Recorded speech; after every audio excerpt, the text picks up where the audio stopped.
So this is a building I've really been wanting to add to the layout for a long time. It's the Pepsi Bottling Company as it was in the 30s, 40s, 50s. And on top of the roof was a very large Pepsi sign, probably about 120 feet long, 50 feet high, with a soda bottle that's also 50 feet high. And I really wanted to make a model of that to sort of really set exactly where and when this layout's taking place. The building itself has since been demolished. The sign was removed, fortunately, and repositioned in a park nearby where the building used to be, and the sign actually has a landmark status now. So the sign will be there forever for everyone to see. I made some changes to it, probably about the right size for the size of the building. The building, of course, is smaller than it actually is, but proportionally it's probably going to be about 20 inches or so. And I changed a few things. The actual lettering is slightly different. I used a different logo that they used on the sign and a different bottle. And the whole framework is going to be laser cut out of MDF, probably 1/32 inch thick MDF. And then we'll laser cut the letters out of 16th inch MDF. And then we'll put it all together and get it up on the roof. But hey, before we get started, please make sure you hit subscribe down below so we can keep making you more videos and notify you when a new video comes out. Thanks. So now we need to find an old Pepsi logo. And we're going to do that through Google. And we're going to go to images in Google. And of course, these are all the modern logos. Anytime you're looking up something much older, just typing in vintage will help. A little bit more script options here. So I'm doing vintage script. And there's the one I want. So I'm going to just take this image and I throw it on the desktop. You can get rid of that. Then we're going to go into our drawing program. We use Adobe Illustrator. It's a companion program to Adobe Photoshop and Adobe Lightroom, and it's mostly a typography and drawing program. We're going to go into New File, and we're going to make an 8.5 by 11 for now. And then we're going to go to Place, which is how we bring in an image. And on our desktop, we'll find the Pepsi logo, bring the Pepsi logo in. And here we go, make it a little smaller so we can see it. So right now this is just a JPEG, which is like a photo file. So that doesn't do us any good for laser cutting. We need to turn it into a line drawing or a vector drawing so the laser can cut it. So there's a tracing bar up here. It says image trace. We're going to hit image trace. Now that traced the image and made it a solid black, but we want the vector lines themselves. So we take it a further step. There's another button called expand. So now this is sort of separated the pieces. I can get rid of this box, those corners, and I don't need the R for the registered trademark there at the bottom, so I'll get rid of that. And now I have just Pepsi Cola, but I want to reverse the fill in the line, so I can do that over here. And now I have a nice line drawing of the Pepsi Cola logo that the laser cutter will recognize. We still have to take it a few more steps, and of course this is just one way of doing it, but this is how I do it. So we'll turn this into a file that will go into the laser cutting program next.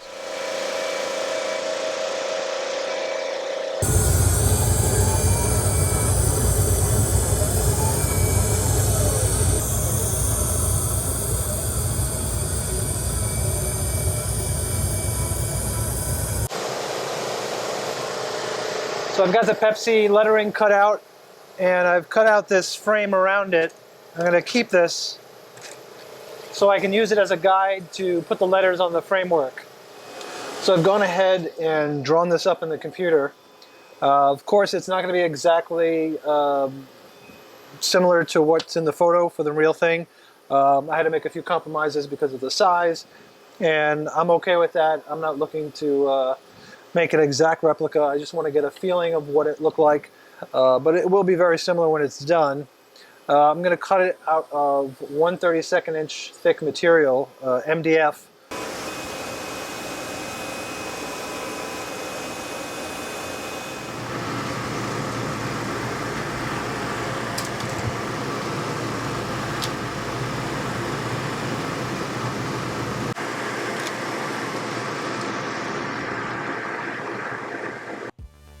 So you can see here I elevated the framework off the table so I don't end up sticking the frame to my table surface with the glue. And I'm using CA glue, which is cyanoacrylate. That's basically crazy glue, fast drying glue. but I'm also using an activator spray to really speed up the drying time because I don't want to have to sit here and hold or prop these things up while I get to the next piece. So as soon as I spray it, it's pretty, the glue sets very quickly. Of course, you want to be careful not to get it on your hands because you'll stick to whatever you spray. And of course, use a respirator when you're using this kind of spray and glue in a well-ventilated area. So I made a bit of a mistake here. I ended up gluing the supports on the wrong side, which meant the left was right and right was left. So I had to cut it and then glue it back together to make it right.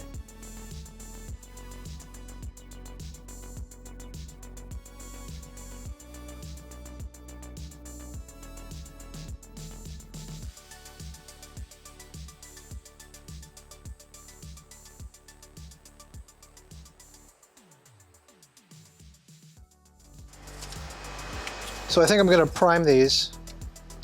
I don't think I need to, but it can't hurt. I think I'll get a better bite on the paint on the MDF. So I'm just using some transfer tape to stick this down to my cardboard while I paint it so they don't fly all over the place.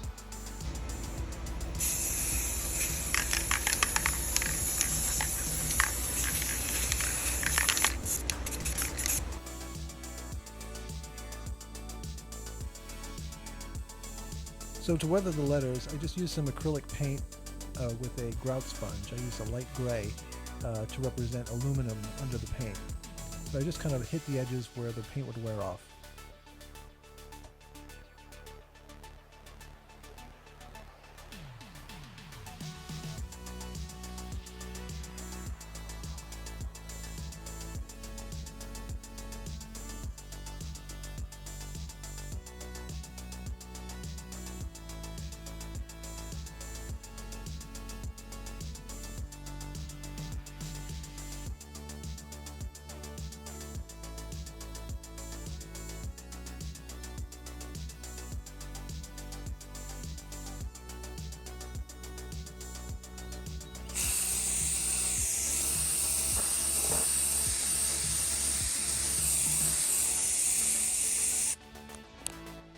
I used some transfer tape to secure the soda bottle to a piece of mat board, and then with an X-Acto knife, just cut it out around the edges.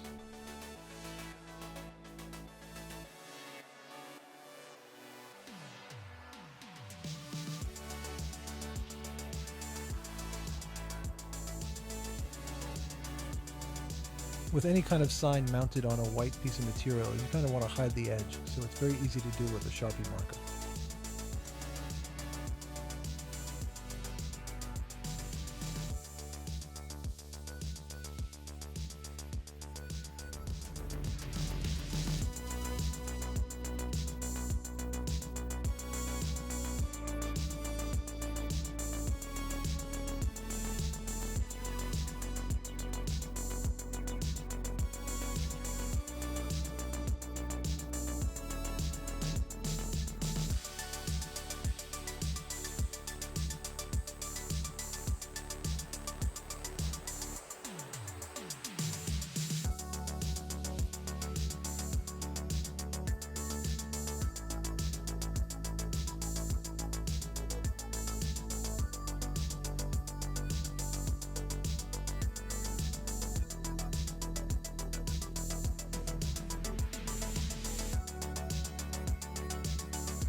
There it is.